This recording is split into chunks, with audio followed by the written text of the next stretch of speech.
안녕하세요. 10단원 메이오시스 앤 섹슈얼 라이프 사이클에 대해서 발표를 하게 된 준토식기 박동현입니다.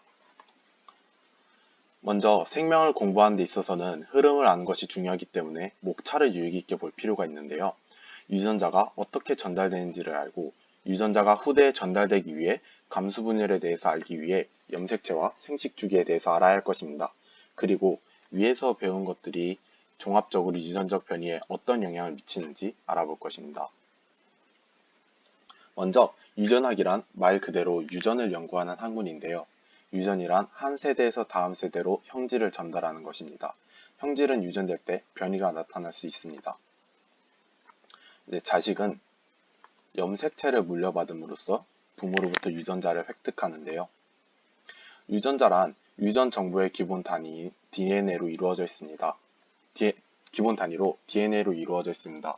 특정 염색체의 특정 위치인 로커스의 존재를 하는데 이렇게 말을 하면 이해하기 힘드실 것 같아서 그림으로 그려드리겠습니다.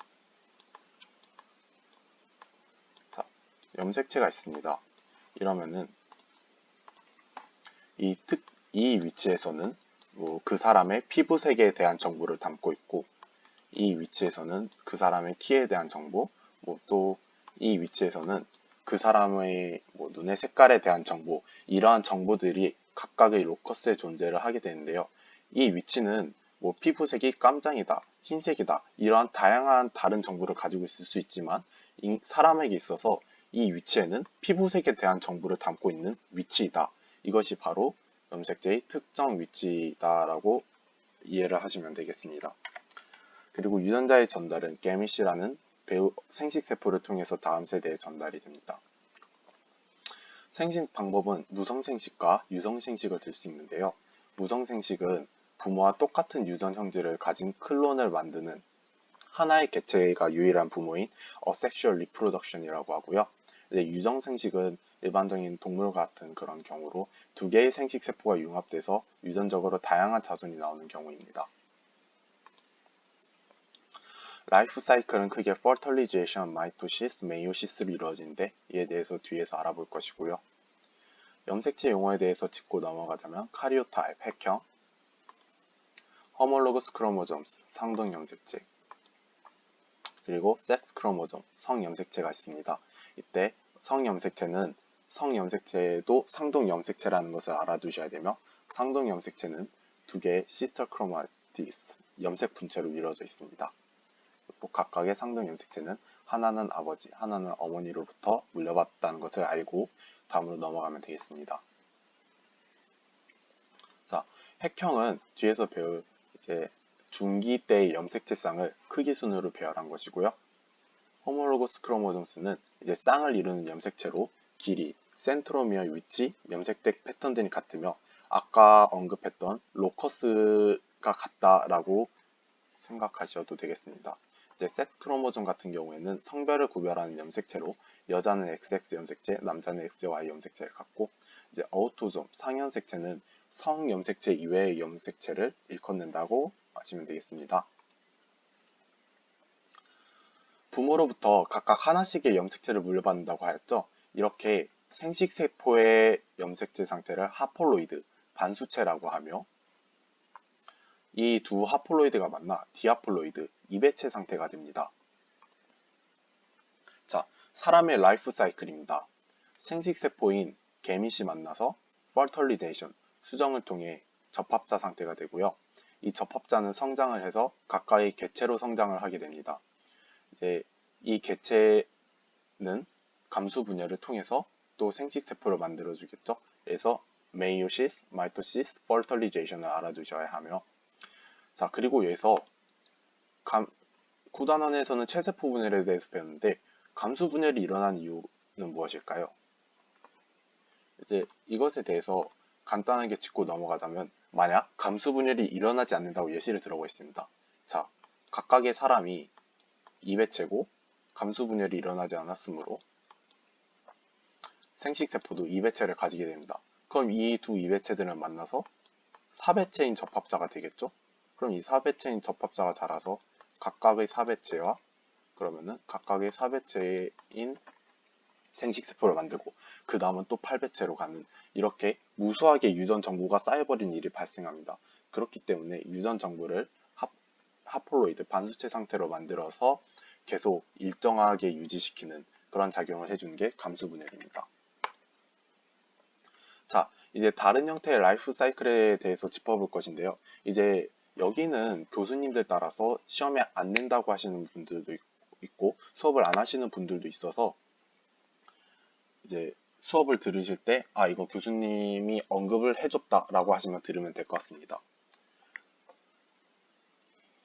자, 그럼 다른 형태의 생식주기를 봐보겠습니다. 먼저 일반적인 동물은 사람과 같습니다. 접합자인 자이고트 상태로 일생을 지내다가 생식을 할 때 감수분열을 통해서 게밋을 만듭니다.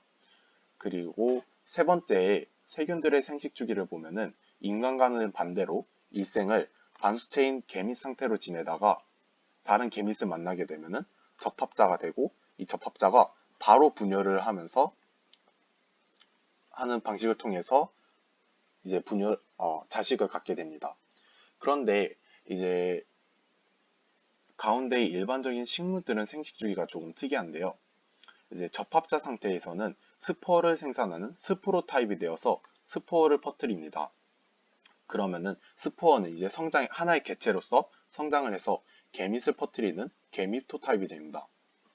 이제 이걸 쉽게 예시로 설명해 드리자면 접합자 상태인 고사리는 스포어, 즉 포자를 퍼뜨리고 이 포자들은 또 각각 개인으로 자라서 생식세포인 게밋을 만들어내는 개체로 성장을 합니다. 그리고 그럼 이 게밋들이 만나서 다시 접합자 상태가 되고 이러한 과정을 되풀이하게 됩니다. 그리고 이런 과정을 alternation of generations라고도 하고 이제 그러면은 계속 감수분열에 대해서 얘기가 나왔는데 이 감수분열에 대해서 알아보도록 하겠습니다. 이제 감수분열을 하면서 구단원에서 나왔던 체세포 분열과 겹치는 부분은 조금 생략을 해서 진행을 하겠습니다. 먼저 감수분열은 두 번의 분열을 통해서 4개의 딸세포를 만드는 게 목적인데요. 이제 인터페이스에서는 DNA 복제, 메요시스 1에서는 상동 염색체의 분리, 메요시스 2에서는 자매 염색 분체의 분리라는 큰 두 가지 활동이 일어난다 라는 것을 생각해 두면서 다음 장으로 넘어가고 있습니다. 메요시스 1에서 이제 각각의 과정들은 프로페이스, 전기, 중기, 후기, 그리고 세포의 분열이 있는데 이제 감수분열 전기에서는 시냅시스를 통해서 이가 염색체를 만들어냅니다. 이렇게 시냅시스를 통해서 이가 염색체를 만들어냈습니다. 그러면은 키아즈마라는 교차점을 통해서 크로싱 오버, 교차가 일어나는 것을 확인할 수 있는데 이에 대해서도 뒤에 짚어주겠습니다. 자, 그러면은 이제 상동 염색체가 중기판에 배열이 됐습니다. 각각의 상동 염색체에 키네틱 코어 마이크로튜블이 붙는 것을 확인할 수 있으며 이것이 잡아당겨지면서 분리가 되는 게 감수분열 후기에 나타납니다. 상동 염색체가 분리되었으며 이제 염색 분체는 각각 붙어 있는 것을 확인할 수 있습니다. 자, 이렇게 먼저 두 개의 딸세포가 형성이 되었습니다. 만들어진 세포는 하폴로이드, 이미 반수체의 모양을 갖추고 있고 자, 감수분열 1에서 놓치면 안 되는 세 가지 사건은 접합과 교차, 중기판의 상동 염색체들의 배열, 상동 염색체의 분리가 있습니다. 이제 이 과정들 자체도 중요하지만 이 과정들이 어떤 시기에 나타났느냐 이 세 개를 꼭 알아두셔야 합니다. 그리고 제2감수분열은 인터페이스 간기 없이 바로 시작이 되는데 이것은 무엇을 뜻할까요? 네, 바로 DNA가 복제가 없이 바로 분열이 되기 때문에 DNA량이 또 절반이 된다는 것을 알아두셔야 하며 아까 분열되지 않았던 시스터 크로마티드가 분열이 되는 것을 볼 수 있습니다. 자, 그러면은 체세포 분열과 감수 분열의 비교를 해보겠습니다. 계속 언급했다시피 체세포 분열은 한 번, 감수 분열은 두 번의 분열을 하고요. 부모의 핵상을 체세포 분열은 그대로 가져가는 데 비해 감수 분열은 절반의 핵상을 가지는 것을 확인할 수 있습니다. 또한 접합을 통해서 이가 염색체를 만드는 것을 확인할 수 있으며 이제 감수 분열에서는 상동 염색체의 분리가 일어난 후 염색 분체의 분리가, 체세포 분열에서는 염색 분체의 분리만 나타난다라는 것을 확인하며 이를 표로 간단하게 정리해보면 다음과 같습니다.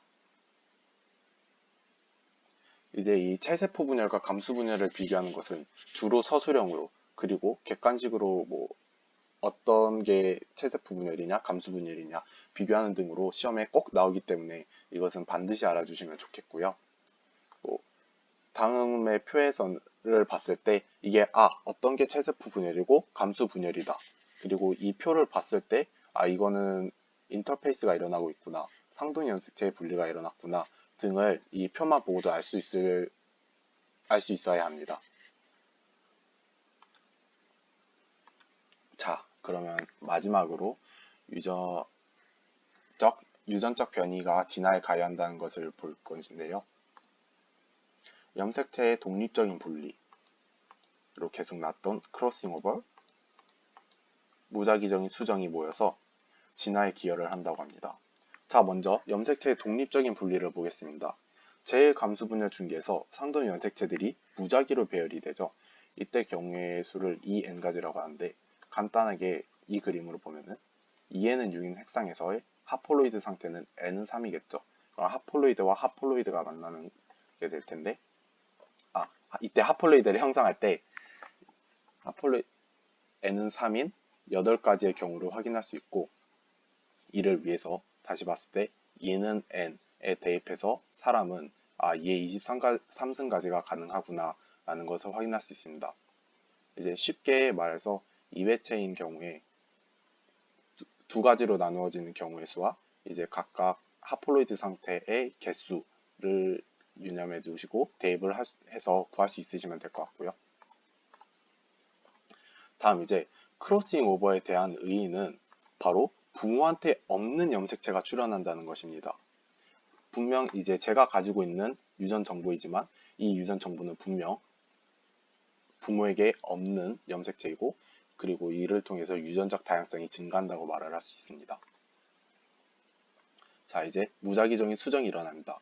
아까 위에서 봤던 경우의 수대로 굉장히 다양한 경우의 수로 정자와 난자가 형성이 됐는데, 이제 이 정자와 난자도 무작위적인 수정을 통해서 약 70조 가지의 경우의 수로 자손이 태어난다고 말을 할 수 있습니다. 자, 여기에서도 각각의 중요한 과정들이 있었고 각각 어느 시기에 나타나는 것인지 꼭 알아두셔야 합니다. 네, 이렇게 마지막 단원이 끝났습니다. 이제 마지막으로 10단원에 나오는 단어들을 간단하게 정리해 보았고, 이제 제가 생명과학을 공부한 지 조금 돼서 말을 많이 더듬었는데 들어주셔서 감사합니다. 마지막으로 이제 질문하실 거나 제 말에 이상한 조금 틀린 부분이 있는 것 같다 하시면은 다음에 주소를 연락 주시면 감사하겠습니다. 감사합니다.